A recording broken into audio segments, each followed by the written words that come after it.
नमस्कार, आप सभी का स्वागत है। आज की इस वीडियो में मैं बात करने वाला हूं बैंकिंग से रिलेटेड करंट अफेयर्स के बारे में, यानी कि बैंकिंग और फाइनेंशियल करंट अफेयर्स या इकोनॉमिक रिलेटेड करंट अफेयर्स की अगस्त 2024 मंथ की। इस वीडियो में आप देखेंगे मेरे साथ कि इंपॉर्टेंट क्वेश्चंस क्या कुछ रह सकते हैं हमारे आने वाले आईबीपीएस, आरबीआई और एसबीआई या इसके अलावा वेरियस बैंकिंग रिलेटेड एग्जाम्स के अंदर। इससे पहले हम देख चुके हैं जून मंथ की भी करंट अफेयर्स के बारे में और जुलाई मंथ की भी फाइनेंशियल करंट अफेयर्स के बारे में। चलिए इस वीडियो की शुरुआत कर लेते हैं जल्दी से और कुछ इंपॉर्टेंट क्वेश्चन का मैं आपके साथ डिस्कशन कर लेता हूं। पहला क्वेश्चन क्या कहता है, देखिए भाई, यहां पर सवाल यहां पर दिया गया है, किस कंपनी को एसेट्स रिकंस्ट्रक्शन कंपनी शुरू करने के लिए आरबीआई की मंजूरी मिल गई है। सबसे पहले आपको याद रखना है एआरसी यानी कि एसेट्स रिकंस्ट्रक्शन कंपनीज क्या हैं। ये वो कंपनीज है जो बैंक्स का एनपीए हो जाता है, यानी बैंक में जो पैसा डूब जाता है, एनपीए हो जाता है, बैड लोन कहते हैं जिसे, उस एनपीए को डिस्काउंट पर बाय कर लेते हैं, खरीद लेती हैं कंपनियां, एंड देन उसको फिर रिकवर करती हैं और अपने प्रॉफिट को अर्न करते हैं। यानी कि एनपीए को बाय करने वाली कंपनीज एआरसी होती हैं। इनका लाइसेंस आरबीआई प्रोवाइड करता है। इनके लिए मिनिमम 100 करोड़ रुपीस कैपिटल की रिक्वायरमेंट होती है और देश में बहुत सारी कंपनीज हैं जो प्राइवेटली इस काम को कर रही हैं और साथ में एक नेशनल लेवल पर NARCL कहते हैं जिसे national assets reconstruction corporation limited, या जनरली तौर पर इसी को बैड बैंक कहते हैं। ये एकमात्र सरकारी एआरसी कंपनी है। लेकिन अब हाल ही में आरबीआई ने श्रीराम कैपिटल कंपनी जो है इसको भी अप्रूवल दे दिया और ये कंपनी भी अब क्या करने वाली है, याद रखिएगा, एआरसी के रूप में कार्य शुरू करने वाली है। लाइसेंस प्रोवाइड करने का जो अधिकार है वो आरबीआई का है और ये श्रीराम कैपिटल जो एक्चुअल में ये श्रीराम क्रेडिट के अंदर में आता है, इसी को श्रीराम कैपिटल कहते हैं। राष्ट्रीय आवास बैंक के प्रबंध निदेशक के रूप में किसे नियुक्त किया गया है? एनएचबी, याद रखिएगा, ये एक फुल्ली ऑन्ड सब्सिडरी है जब हम बात सब्सिडरीज की कर रहे होते हैं, लेकिन ये पहले आरबीआई की फुल्ली ऑन्ड सब्सिडरी में था, अब नहीं है ये। इसमें सरकार और आरबीआई सभी का शेयर होल्डिंग है। एनएचबी हम ये कह सकते हैं कि ये हमारे पास एक एआईएफआई है, यानी कि ऑल इंडिया फाइनेंशियल इंस्टीट्यूशन, जो टोटल 5 है देश में, उनमें से एक आईएफआई में एनएचबी भी आता है, जिसका हेड ऑफिस नई दिल्ली में है, याद रखना। इसका मुख्यालय नई दिल्ली में है और इसके अभी नए मैनेजिंग डायरेक्टर यानी एमडी के रूप में जो चुने गए, उनका नाम क्या होगा? That is Sanjay Shukla. NHB के बारे में आप याद रखें कि जो हाउसिंग सेक्टर है हमारा, जो होम लोन प्रोवाइड किए जाते हैं, ये उसकी रेगुलेटरी बॉडी है, उसकी एपेक्स इंस्टीट्यूशन कहलाती है। एशियाई विकास बैंक ने, एडीबी ने, जिसका हेड ऑफिस आप जानते हो मनीला फिलीपींस में, भारत में ठोस अपशिष्ट प्रबंधन और स्वच्छता में सुधार के लिए कितना ऋण दिया है? देखो यहां पर आपको याद रखना है कि $200 मिलियन दिए हैं एडीबी ने यहां पर सॉलिड वेस्ट मैनेजमेंट और सैनिटेशन के लिए, जिसका मुख्यालय मैंने कहा मनीला में है, फिलीपींस में। 1966 में यह संगठन जो है इसे बनाया गया, मनीला फिलीपींस में। $200 मिलियन दिए हैं भारत को, और किस लिए दिए हैं, याद रखिएगा, for the solid waste management and sanitation in 100 cities. ये सभी पूरे भारत के 100 जो प्रमुख शहर होंगे, 8 राज्यों के अंदर 100 शहर ऐसे हैं जिनमें इस पैसे का उपयोग किया जाएगा, $200 मिलियन का। सरकार ने विमान रखरखाव, मरम्मत और ओवरहॉल क्षेत्र में स्वचालित मार्ग से कितने % एफडीआई की मंजूरी दी है? देखो एफडीआई यानी कि फॉरेन डायरेक्ट इन्वेस्टमेंट होता है, जिसके तहत 2 होते हैं, एक गवर्नमेंट अप्रूवल रूट और एक ऑटोमेटिक। ये होता है फॉरेन डायरेक्ट इन्वेस्टमेंट।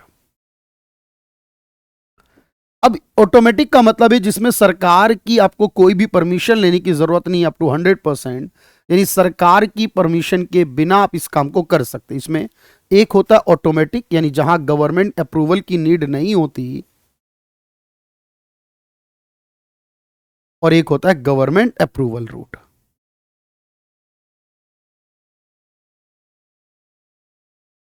जहां गवर्नमेंट चाहिए। लेकिन अब जो है, अगर आप मान लीजिए विमान का रख रखाव कर रहे हैं, विमान के अंदर जो भी एयरक्राफ्ट की मेंटेनेंस, मरम्मत कर रहे हैं, ओवरहॉल कर रहे हैं, जो इसमें एफडीआई होगी 100%, और पूरी की पूरी एफडीआई ऑटोमेटिक रूट के तहत ही की जाएगी। 2014 के बाद से आरबीआई ने यहां पर किस राज्य में सबसे अधिक यूसीबी लाइसेंस रद्द किए? यूसीबी यानी अर्बन कोऑपरेटिव बैंक, शहरी जो सहकारी बैंक हैं जिन्हें अर्बन कोऑपरेटिव बैंक कहते हैं, इनके लाइसेंस को रद्द किया है। इसकी पूरी डिटेल हमारे पास है कि जो अर्बन कोऑपरेटिव बैंक है हमारे पास, मोस्टली ये आपको महाराष्ट्र में बहुत सारे मिलेंगे जिन्हें हम शहरी सहकारी बैंक कहते हैं, अर्बन कोऑपरेटिव बैंक कहते हैं। अगर मैं ओवरऑल बात करूं तो लगभग 78 जो है हमारे पास 78 यूसीबी के जो लाइसेंस है वो रद्द किए गए हैं पिछले कुछ वर्षों में, 2014 से अब तक लगभग 10 वर्षों में, जिनमें से 46 यूसीबी जो हैं वो अकेले महाराष्ट्र राज्य से आते हैं और बाकी अलग अलग जगहों से आते हैं। यानी आउट ऑफ 78 आप देखिए लगभग जो ज्यादातर हैं आपके पास वो कहां से बिलोंग कर रहे हैं सर? वो बिलोंग कर रहे हैं महाराष्ट्र राज्य से। तो सबसे ज्यादा जो यहां पर बंद किए गए वो महाराष्ट्र से किए गए हैं, क्योंकि ज्यादातर फाइनेंस की कमी, पैसे की कमी के कारण इन बैंकों को रद्द किया गया था। किस लघु वित्त बैंक ने जीवन बीमा उत्पादों की पेशकश करने के लिए Edelweiss life insurance company, Edelweiss life insurance company और इसके साथ एक बैंक ने मिलकर इस शुरुआत की है? यहां पर लाइफ इंश्योरेंस, देखो जब दो कंपनियां आपस में मिल जाती हैं, याद रखना, तो उसे बैंक का एश्योरेंस कहते हैं। उसे क्या कहते हैं? बैंक का एश्योरेंस कहते हैं सर। यानी बैंक और इंश्योरेंस कंपनी जब एक साथ मिल जाती हैं उसे बैंक का एश्योरेंस कहते हैं। और ऐसा कर सकती हैं कंपनियां अपने प्रोडक्ट को सेल करने के लिए, जो इंश्योरेंस कंपनियां वो बैंक के साथ टाई अप कर लेती हैं, यानी बीमा उत्पाद को बैंक ब्रांच की सहायता से बेचना।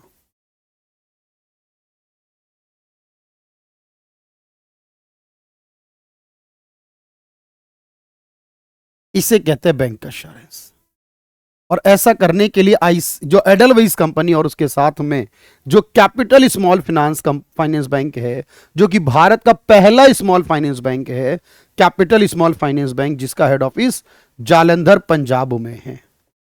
इसका हेड ऑफिस जालंधर में है पंजाब में, क्योंकि पहला स्मॉल फाइनेंस बैंक था जो भारत में बना 2016 में। अभी कुल मिलाकर 11 स्मॉल फाइनेंस बैंक इंडिया में है।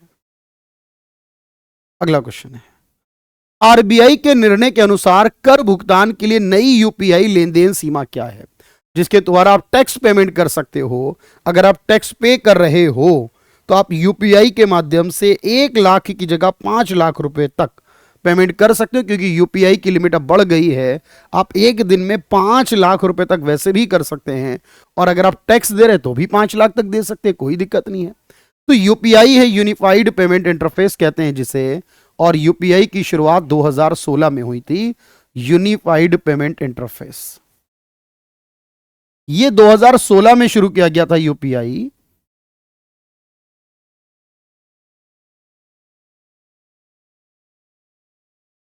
और इसका पूरा मैनेजमेंट एनपीसीआई के द्वारा होता है। एनपीसीआई यानी national payment corporation of India है, जो एनपीसीआई है उसके माध्यम से। यहां कोई मोबाइल के लिए आईएफएससी कोड नहीं, मोबाइल नंबर या क्यूआर कोड चाहिए।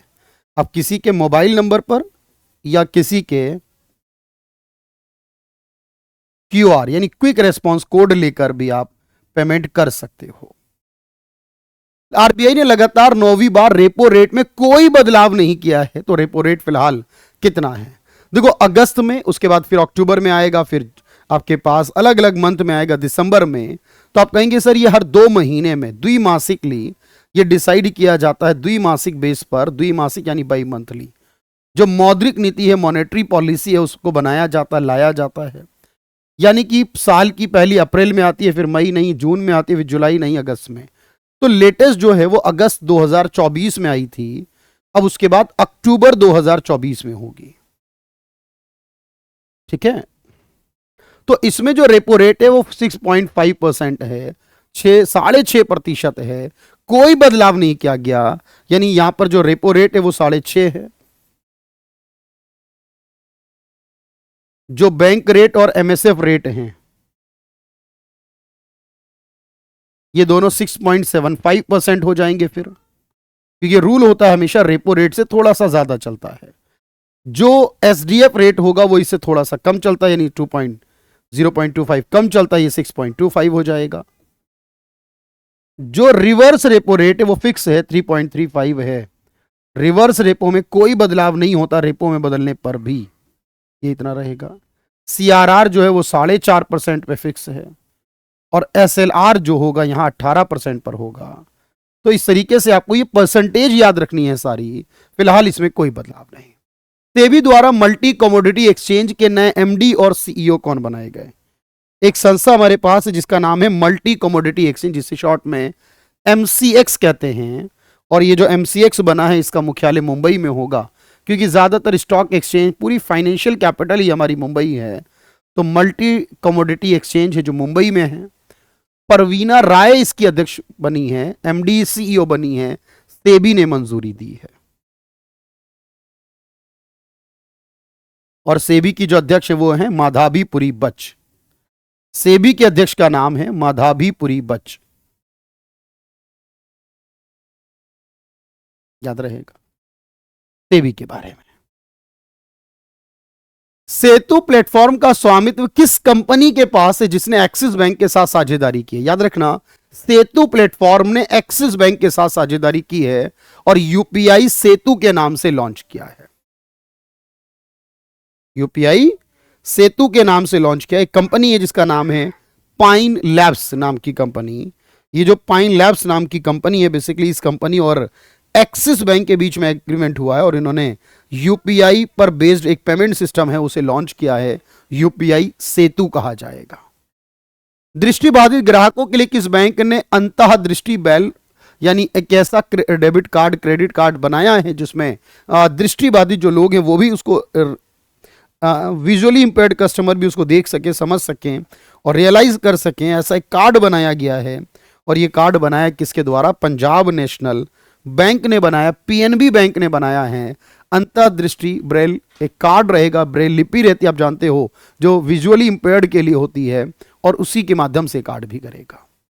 किस नियामक संस्था ने नियमित रूप से आंकड़े बनाए हैं कि deputy governor Michael Devvrat Patra की अध्यक्षता में एक समिति बनाई जाएगी?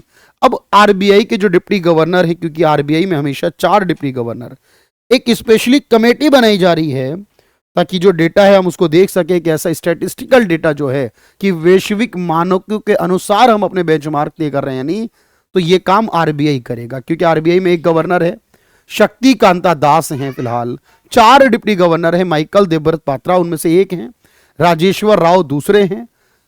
उसके अलावा तीसरे का नाम भी आपको याद रखना है। इसमें एक नाम आता है अभी रिसेंटली जिनको अपॉइंट किया गया इसके अंदर, वो सुब्रमण्यम है यहां पर, उनको भी याद रखिएगा। आरबीआई में कुल मिलाकर कितने? 4 डिप्टी गवर्नर होंगे। अगला क्वेश्चन जानकी सुब्रमण्यम है। भारतीय स्टेट बैंक का नया प्रबंध निदेशक किसे बनाया गया? एसबीआई के नए एमडी कौन? देखो, एसबीआई के चीफ बने सीएस शेट्टी, लेकिन यहां चीफ नहीं पूछे हैं, यहां पर प्रबंध निदेशक पूछे हैं। तो वो कौन होंगे? राणा आशुतोष कुमार सिंह। राणा आशुतोष कुमार सिंह जो होंगे उनको बनाया गया है, याद रखना, किसके बारे में? आरबीआई एसबीआई के नए एमडी के रूप में, डिप्टी मैनेजिंग डायरेक्टर के रूप में, डिप्टी एमडी के रूप में। अब वो एमडी हो चुके हैं, पहले डिप्टी एमडी थे। किस बैंक ने प्राइमस क्रेडिट कार्ड लॉन्च किया है जिसके लिए वीजा के साथ भी साझेदारी, वीजा जो कार्ड कंपनी है उसके साथ साझेदारी की है? प्राइमस नाम का कार्ड लॉन्च किया है किस बैंक ने? एक्सिस बैंक ने। ये प्राइमस कार्ड जो होगा बेसिकली इंटरनेशनल लेवल पर इसका इस्तेमाल होगा, इंटरनेशनली इसको यूज कर सकते हैं। Ultra luxury credit card axis bank ने लॉन्च किया है। किस नियामक संस्था ने बैंक ऑफ महाराष्ट्र, हिंदुजा और पूनावाला ग्रुप पर, यहां पर याद रखना कि क्या लगा है? जुर्माना। अब बैंक पर जुर्माना लगाएगा, ये किसके द्वारा? या बाकी फाइनेंशियल कंपनी पर? तो हिंदुजा, पूनावाला और बैंक ऑफ महाराष्ट्र कंपनी जो हैं इन पर जुर्माना जो लगाया जाएगा किसके द्वारा? ये काम सेबी कर सकता है या आरबीआई कर सकता है या नाबार्ड कर सकता है, आप कहेंगे नहीं, ये काम तो आरबीआई ही करेगा। फाइनेंशियल कंपनी जो भी हो, चाहे वो बैंकिंग या नॉन बैंकिंग फाइनेंशियल हो, सब पर जुर्माना लगाने का अधिकार आरबीआई का है, जिसमें बैंक ऑफ महाराष्ट्र पर 1.27 करोड़ का जुर्माना बैंक ऑफ महाराष्ट्र पर लगा है। बाकी भी अलग अलग संस्थाओं पर अलग अलग है। अमेजॉन फॉरेस्ट ने दुनिया का पहला कार्बन रिमूवल ब्रांड लॉन्च किया है और यह कार्बन रिमूवल बॉन्ड लॉन्च किया गया है, यानी यहां से जो बॉन्ड से पैसा आएगा वो अमेजॉन फॉरेस्ट में कार्बन को यहां पर रिमूव करने के लिए यूज करेंगे। वर्ल्ड बैंक ने किया इस काम को। किसने किया? वर्ल्ड बैंक ने। और वर्ल्ड बैंक की संस्था को आईबीआरडी कहते हैं। वर्ल्ड बैंक या आईबीआरडी ने 9 वर्ष के लिए 9 साल के बॉन्ड लॉन्च किए हैं। 9 इयर्स बॉन्ड है ये। और 9 इयर्स जो बॉन्ड रहेंगे बेसिकली इनकी वैल्यू रहेगी 225 million US dollar. 225 million dollar की वैल्यू के 9 साल के बॉन्ड लॉन्च किए गए। और बेसिकली इसका यूज किया जाएगा वर्ल्ड बैंक द्वारा। और मैंने कहा वर्ल्ड बैंक या आईबीआरडी भी आ सकता है, क्योंकि वर्ल्ड बैंक को आईबीआरडी भी कहते हैं। और दोनों का मुख्यालय यानी किसी का भी पूछे वॉशिंगटन डीसी में होगा। हाल ही में किस फिनटेक कंपनी ने north east small finance bank के साथ विलय कर लिया है? यानी एक कंपनी जो इसके साथ मिल गई है, north east small finance bank के साथ जुड़ गई है, उस कंपनी का नाम क्या है? और इसको फिलहाल अप्रूवल भी मिल चुका है। ये एक स्लाइस नाम की कंपनी है जो नॉर्थ ईस्ट बैंक के साथ जुड़ गई है। North east small finance bank. चलिए भाई, तो मुझे बताएंगे ये north east small finance bank है सर, बेसिकली इसका मुख्यालय कहां हो सकता है? इसका हेड ऑफिस कहां हो सकता है? आप बताएं मुझे। तो इसका हेड ऑफिस जो नॉर्थ ईस्ट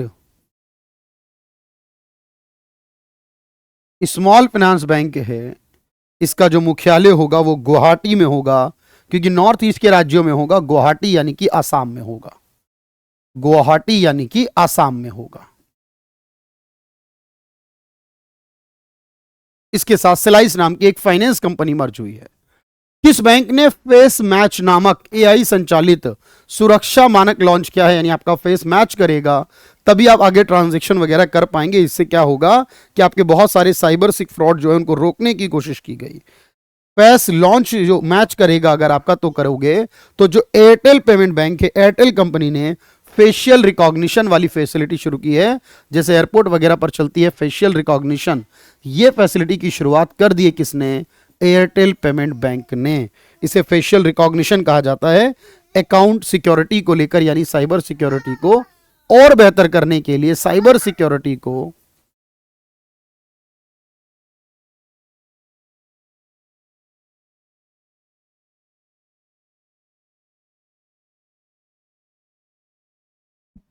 चलिए भाई अगला क्वेश्चन देखिएगा।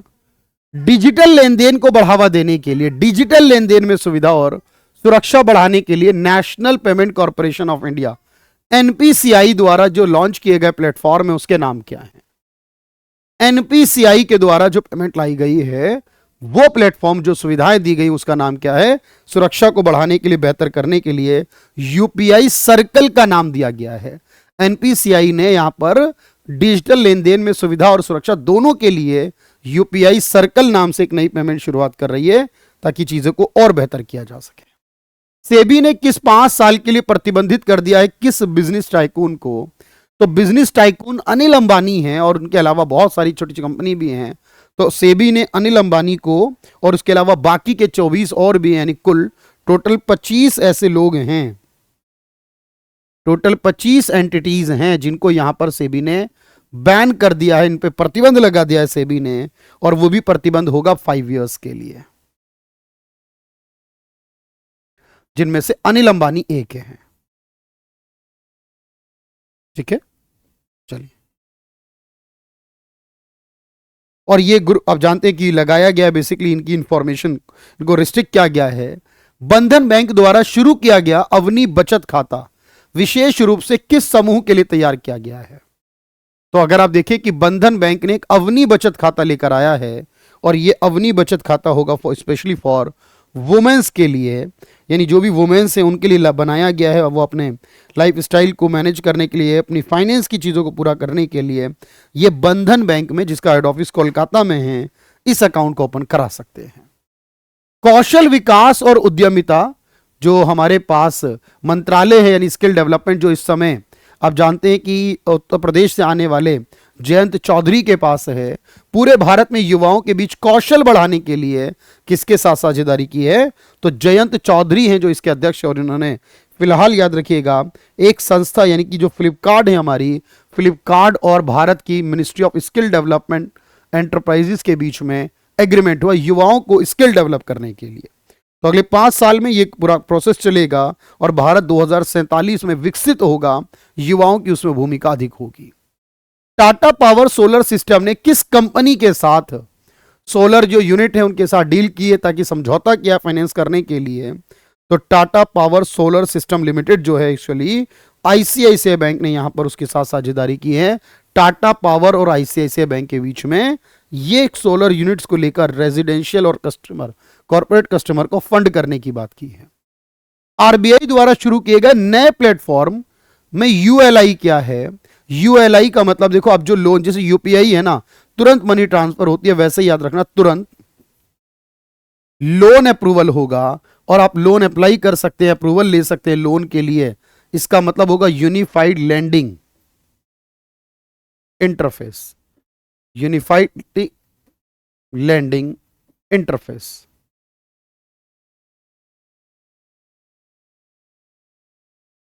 यूनिफाइड लैंडिंग इंटरफेस कहेंगे। अमेजॉन द्वारा पेश किए गए एआई संचालित शॉपिंग असिस्टेंट, एआई का है, यानी अगर कोई भी क्वेरी वगैरह है आप इससे जो असिस्टेंट है इससे पूछ सकते हैं। इसका नाम क्या रखा है? अलेक्सा, ऑरोरा, रूफस, किस नाम से होगा? तो याद रखना यहां पर रूफस के नाम से अमेजॉन के द्वारा लॉन्च किया गया, उसका नाम है। ये एक शॉपिंग असिस्टेंट, यानी आपकी जो कस्टमर से रिलेटेड क्वेरीज हैं, प्रोडक्ट की डिटेल्स है, ये सारा का सारा आप इसके थ्रू बात कर सकते। चैटबॉट जिस तरीके से काम करता है इसे रूफस कहते हैं। तो ये आज की क्लास और उससे रिलेटेड कुछ इंपॉर्टेंट जानकारियां, और आपको बस इस क्लास को करना है। आपको हर महीने की फाइनेंशियल करंट अफेयर को करना है, नेशनल करंट अफेयर करनी है, रिवीजन करने हैं, बहुत सारी चीज़ें हैं, जीके करनी है। मैं सब कुछ कराऊंगा आप लोगों को 1 बाय 1। इस चैनल को सब्सक्राइब कर लीजिएगा, आपके काम आने वाली है बहुत सारी चीज़ें इस 2024 में। आपके पीओ और क्लर्क बनने का जो सपना है वो उम्मीद करते हैं ज़रूर पूरा होगा, और उसमें एक भूमिका हमारी भी होगी, एफर्ट्स आपके भी होंगे। Thank you everyone, thank you so much.